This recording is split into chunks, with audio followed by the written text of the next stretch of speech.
Buonasera, buonasera a tutti, benvenuti, welcome to everybody.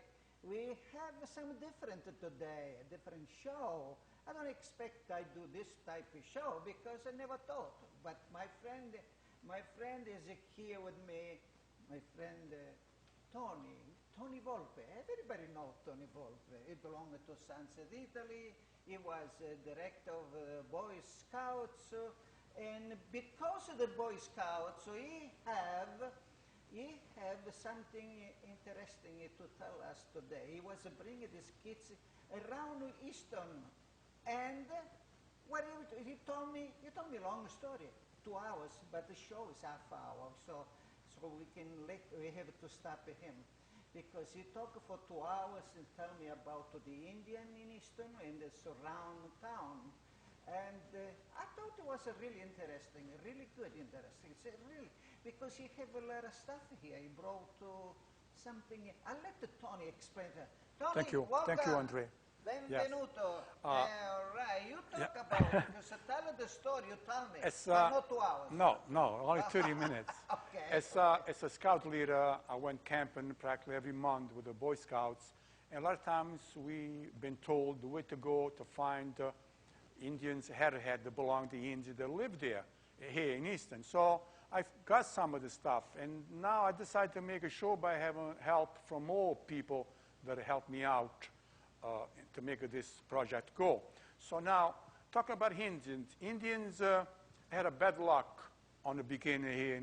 Approximately in 1619, the fishermen from England came over here and brought them smallpox. A lot of them, 50% of the Indians, especially the young and the old, they died. So this was one of the bad things that happened to them. But they rebuilt. They got big again, and the tribes grew. And now, as they got bigger, the tribes that lived in Easton, usually to live, Indians always went fishing. So Indians always fish in a body of water. This is a map right here in Sharon. Well, they had some lakes up there, ponds. Stoughton and Sharon, so they must have fished there. That's where they found some of the Indians' arrowhead. And then as they follow, the stream will follow down, go through the center of Easton, and even right near Stonehill College, where they probably did have some camping. And from there, they went further south in the Wheaton Farm. Wheaton Farm, they will sign of a lot of these artifacts found in Wheaton Farm. And then even in north, there's a lake in Norton where we have found also some of these Indians' arrowhead down this part here. But exactly where they lived, nobody knows for sure because the northeastern would have been rough terrain, so they went hunting there, but I don't think they camped over there. Right near Stonehill College, yes, because it's a lot of flat ground across the street from the college, they would have probably camped over there too. But in Wheaton Farm was also a lot of rich soil, so they could have camped in Wheaton Farm. And near Norton also, because that was part of their land also. In the lakes in Norton, they could have camped near the lake. So now, what did the Indians lived on? Well, Indians, most of their food was fishing and meat. But also they cultivate corn. That corn, they probably grind it down with some of the artifacts. In this area. You talk about yeah, this area. Corn, beans, and squash. That stuff can be preserved. So that stuff will last all winter long. And from the fall, they'll last all winter long. So those are the things, and that's why they had to cultivate this in rich soil. So this friend of mine now, I'm going to go back to the Indians' arrowhead that got behind me. All these, there are over 60 different ways of fishing. They got one for fishing, which is very narrow. Narrow, that means what's for spear. And the ones that are very sharp, they use probably to clean the fish, or maybe even to clean a deer, when they kill a deer. For example, this one was one of them, if you can see, was one of them used it to do something for sure. Or they started making it, they never finished. That one. Yeah, but I want to ask a question, Tony. I mean, Antonio, listen. If I find this on the street, on the garden, Well, on it the won't place, be like how that. I know it's an Indian It fish? will not be like that because they had to have a shape. Now, this one here was for spear fish. They will put them probably in a long stick like that, and when they see the fish, they probably, the spear. See, this one is different. It's long and narrow. Now, this one here was, this one here was for animals. Now, this one they used to shoot at deer. They throw with the arrow. And this one here, if you see, this one is very, very sharp on each end. They probably put in a piece of wood. That's when they cut. They cut the deer open, to cut and clean the meat, because they didn't have knives. They didn't have knives. That's what they worked with, was what have nature gave them. Oh, that's the original. Yeah, this all just one of a kind. This here, that and like I said, that's what they did all the time. No, for years. But but a friend of mine showed me an axe. And, well, okay, now if you look at this axe, this is made out of steel. But he showed me an axe made out of stone, Andre. Stone? They had the technology that we don't know how to make axe out of stones. That's how probably they cut big trees down, how they build probably a boat out of, the carve inside of a tree. They had the knowledge to be able to bore a hole so they can put the wood into the stone. But the person said to me, Tony, I'm not going to let you have it, and I don't want to talk about it because, it's just one of a kind. So, and that's how they lived. Now, I just found out not too long ago, even up in Maine, they had the technology at that time before the white people came over here to go into the trees and carve all the stuff out of the trees and make syrup. You mean before Columbus? Before the white people came here, they knew how to make maple syrup out of maple. They were doing that for a long, long time. So they were very, very creative and revolved in a lot of different things. And of course, they had their own medicine men. The medicine men probably went in the woods and passed from generation to generation. They collect everything from the woods, from barks, from fruit, leaves, and that's what they used to help other people that were sick. And today technology was taken from the Indians. All the medicine that we're using today came from the Indians, most of them, because they were using that right along.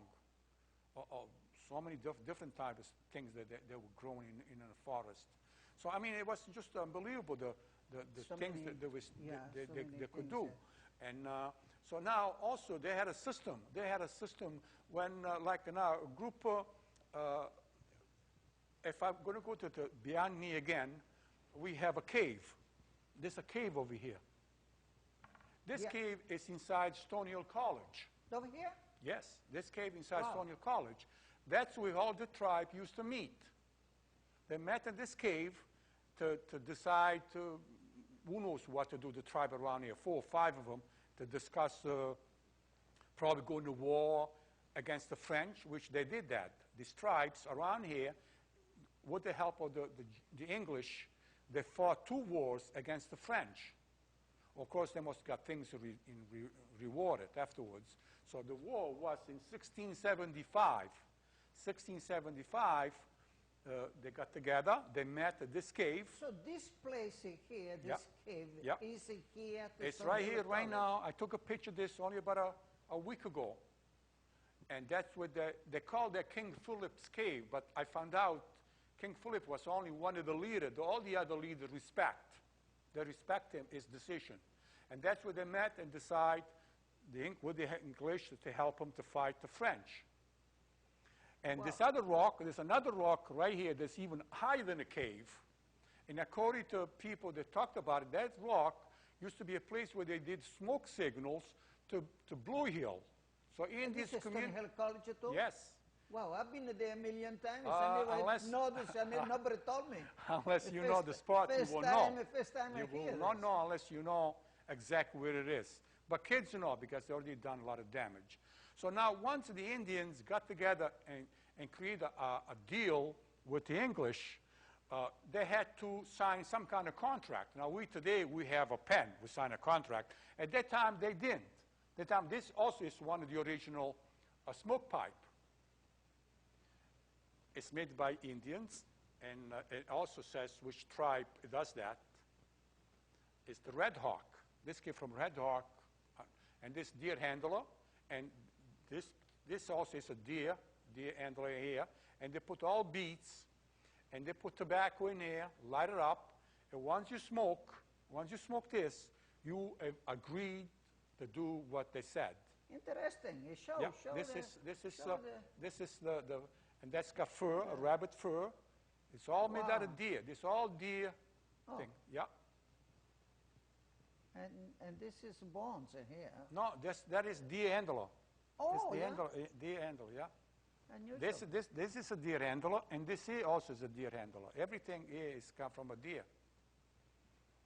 That's good. Thank you, See? Tony. You Isn't know that- this stuff. That's, yeah, my wife, this belongs to my wife, Charlene. She collects these, Uh-oh. and she said, make sure you mention my name. So I said, okay, Oh. Charlene. So now Thank you, also, Shalini. Let us know also these as things the as tribe well. grew big, Andre, they had to have some kind of system. They had a system how everybody can express their opinion.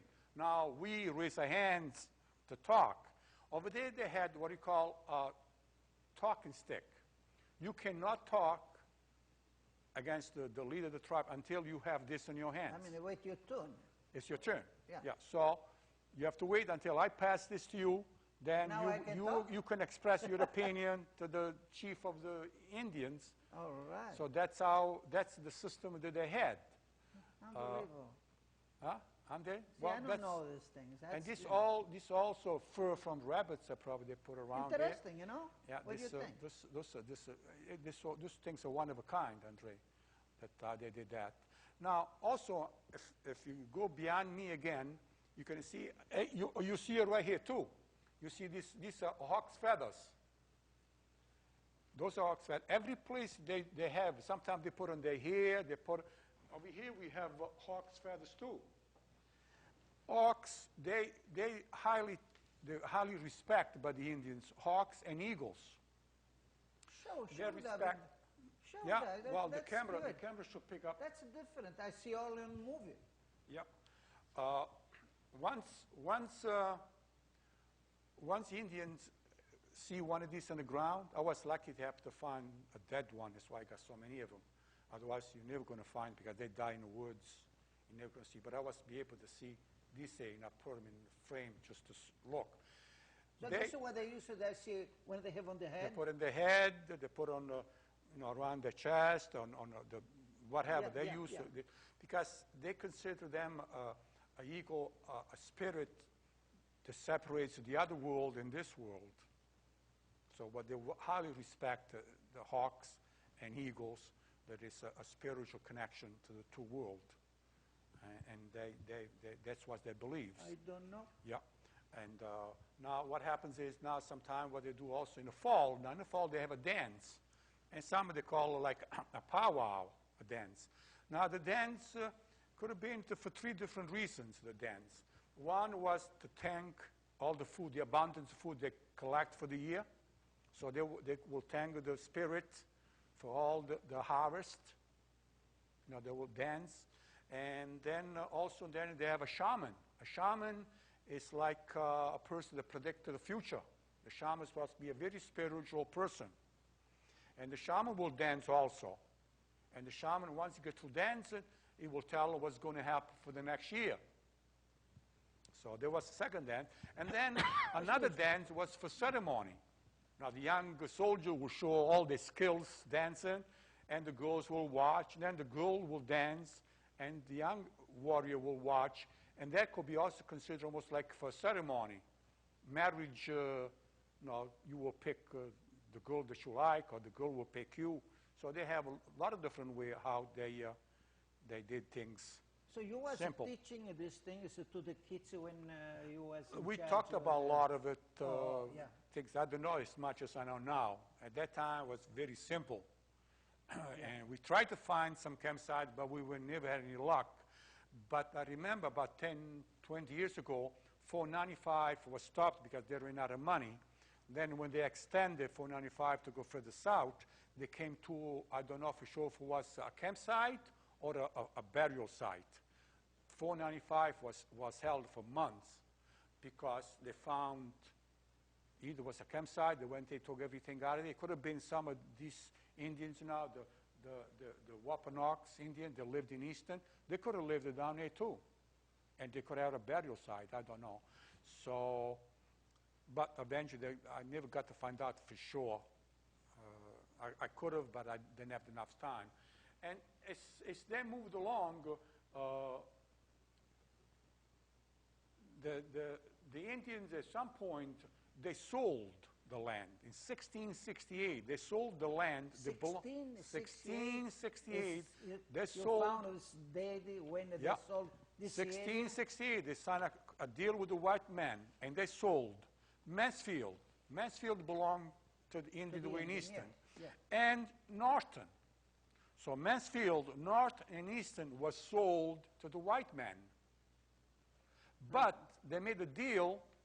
They made a deal to remain here for another 10 to 15 years before they will move out. But before I go back a little bit, Bay Road was a trail. Yes, yeah. And the Indians used that trail. The Indians used Bay Road as a trail to communicate with each other, so buy and sell whatever they had, you know, to swap things. So Bay Road as of today remains the same. Matter of fact, if you look at Bay Road, it's very, very dangerous to drive because a lot of zigzag remains the same. They never corrected because probably, who knows why, excuse me, remained the same. And 138 was the same thing. 138 was a trail.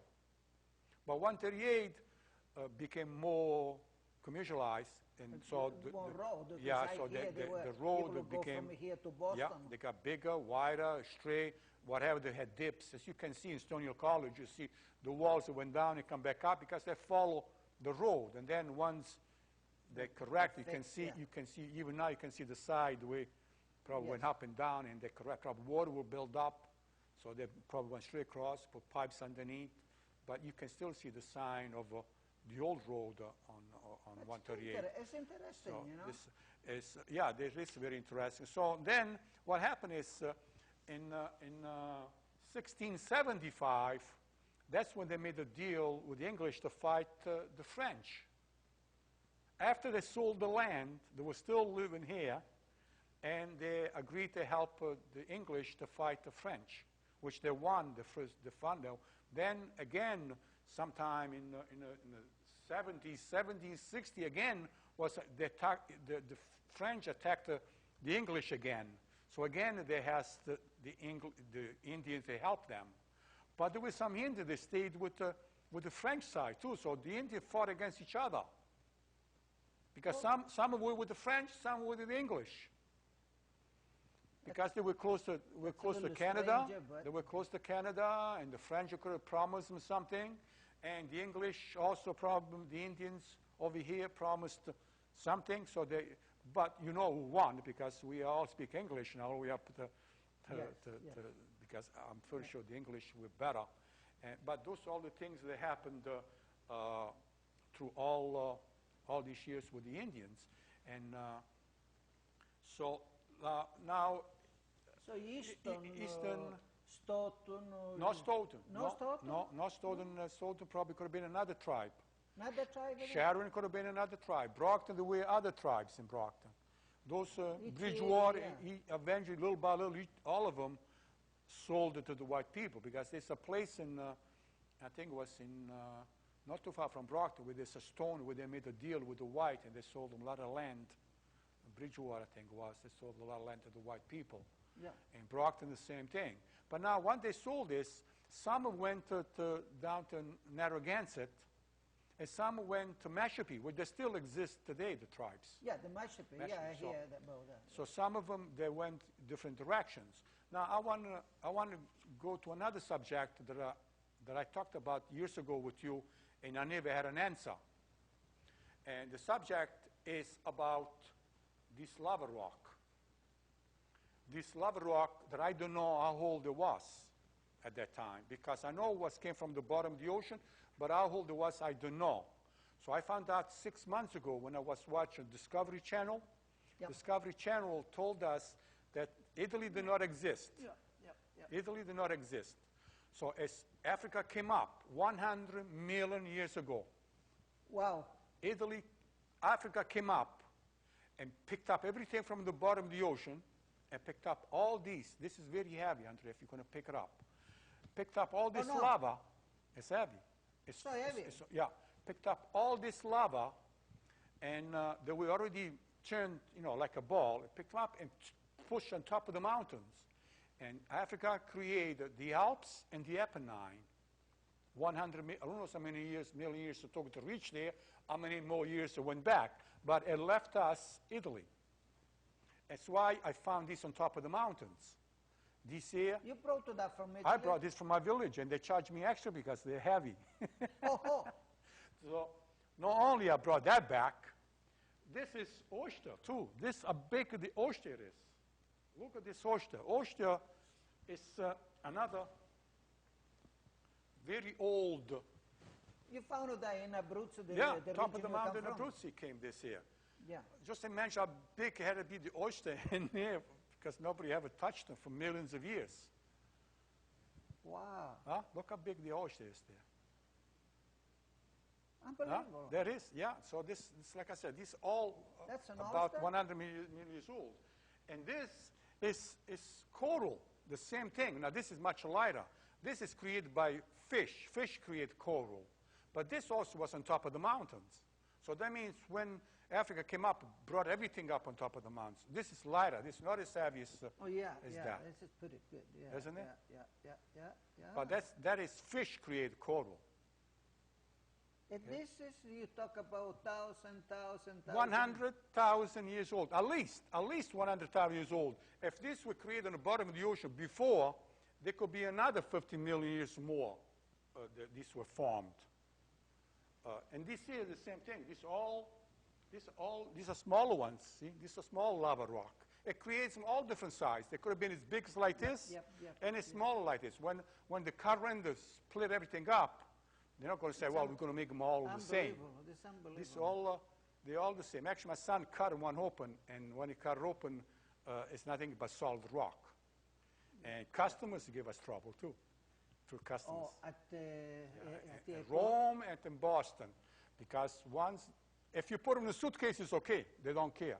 But if you put them in a handbag, when they see a solid object, they pull you over. You know what he said? Sono soltanto pietre. They're only rocks. Only but rocks. I tell them in advance, but still. But means something to you, and yes, you it's took got from a lot your of town, sentimental. from your mountain Because there, when I was a little boy, I used to play bocce with this, Andrea, because my parents couldn't afford to buy a regular bocce without wood. So I'll go over there and I'll pick this the size to fit in my hands. We got a dozen of them, and then we got the little one, what we call what? Palino. Palino, yes. Yeah, and then 6 of them would be painted one color, and 6 remain neutral, so you know what belongs to you. Yeah. And that's what I used to play bocce with. And I don't know that these were... I don't, but it don't break if you... No, they don't break. They're pretty hard to break. Yeah. No. That's but now the Romans are coming to the village. They buy a lot of abandoned houses. They turn in a summer home. And they pick up whatever is left of these, even little pieces, 1/4 of that. They bring all back to Rome. They all think is gold. Well, so if you go back there now, you don't find anything. They belong to a place like a museum or to a place like... They bring them in your office. They bring them in your office, and they just they put them in the apartment. So, like I said, now they're wiping everything clean. That they don't have nothing else left to find anymore. Unless they dig. Unless you dig, yes, because sometime on top of the mountain, when they go to build a building, they'll come up with a lot of that. In the farmland, I found some in the farmland too, because not only stay there, in the farmland, sometimes if you're lucky, you find some of them. Right near the mountain. It's more popular. In other words, the people who they take, like you say. Some people don't care. Some people don't care too much. Sure, but the Romans, my God, these Roman tourists, they think it's unbelievable what they do with things like that. I brought from Italy the other stuff just from Volcano, some of that stuff there. Sometime maybe you like the stuff here, we can talk over. No, to me it's interesting, I don't know. And actually a lot of people in Italy, very smart, intelligent people, through all Italy, they think this come from meteorite. sure. And I had to argue with them and say, it's not meteorite. I said, listen, I'm on vacation here, you know, for a week. I don't want to argue with you, but meteorite is steel. Yeah. This is not steel. If you look, you could not tell them any difference. Once they have got brochure. You know, the hands in the village got brochure, and they show a cluster of rocks like that, and they put down meteorite. But you're not going to change their mind. Well, somebody told them so, and they're going to remain like that. Well, so. I don't know. I don't want to say one way or the other. Those people who studied those things, they know. I think they know. You know, and the people who watch this program, they say, "What? You crazy? Maybe." No, because I watch Discovery Channel a lot, and I know when people go look for meteorite, what it looks like. It's very expensive because it's steel. You're not going to get a piece no more than big like this. Smaller, or you're lucky. And they said they're worth about $40, $50, $100, $200. But it's steel. This is not steel, it's rock, and this is lava. And I know exactly for sure now, I'm 100% sure they came from the bottom of the ocean. In Africa, I watched Discovery Channel, and it told us exactly how these came from. So to know for sure, there could be carbon date because 100 million years old, we were brought up on top of the mountains. good for you. You did your homework. I did. Yes, I did. I like that. I enjoyed that like that. I enjoy things like that's that. That's funny. That's good. To me, it's so the kids that learn about these things here, what do they say? I mean, what's the reaction when you brought to the kids? Their eyes is wide open. Yeah. And they're very excited because when you say 100 million years old, so what do you say? Oh my God, yeah, you know, because it's not something that you can make it or find every day. Same thing with shark teeth. I talked about the shark teeth, and so it is very, very one of a kind. These things. So now we only have a couple of minutes left. Well, we have a few minutes, but that's okay. So, you did a good job, and you know, so much to talk about. Just I say to you. We talk for a couple of hours before this thing. It is. But we go for half hour today. And I would thank everybody who watch this program. Yeah. And if you have any suggestion, an idea, anything you want to talk about, let us know. Because we are here for everybody. Yeah. Well, most we do the Italian program because we are Italian. We talk about Sons of Italy. We talk about Italy, the vacation, and so on and so forth. We're going to have a show soon. We'll talk a couple of kids that went in Italy. Oh, yes, I remember. With the bike. With the bike. Imagine that. With the bike, they tour over Italy. So when you talk, you're supposed to have this in your hands. Oh, okay, okay. Maybe this one on my head too. I mean, I don't know how I look with this, but that's all right. Excuse me, I'm just kidding. No. Just kidding, and I hold this. So we're going to do the show about Italy with these people on the bike. They did. And I know, before I forget, I need to thank my wife, Charlene, for letting me borrow this here. Oh, okay, yes. Don't borrow for the plaque. Okay. And the frame, that's yours too. And Hanson gave me all this information, the dates and everything else. And what's that? The little thing is they hang there, Antonio. The one they hang there. What is that? Well, that one is the cut. This was the cut. The thing. Oh, I forgot to talk about that. That's what Indians make also. This one necklace. That's how they make some of their money. If the camera can go up there, it shows this all made out of beads. This necklace has got earrings too. So they were very creative Indians to make things like that. I know, you brought they made shawls. They made shawls. They probably made boots, and shoes. You have the other stuff, you know. Oh, what my wife's got in my house is I can make a 2-hour show. All the things the original made by Indians. That's how they survived. So, but that's those, good. Some other time we continue with the conversation. We have. Imagine this is when Jeanette. I got to talk about Jeanette. Jeanette Peterson. She's the one who showed me with the. Oh I know her. With the caves. Tell her to watch this program. Yeah, watch the press, Jeanette, because if it wasn't for her, I didn't even know. And we have so we are finished now.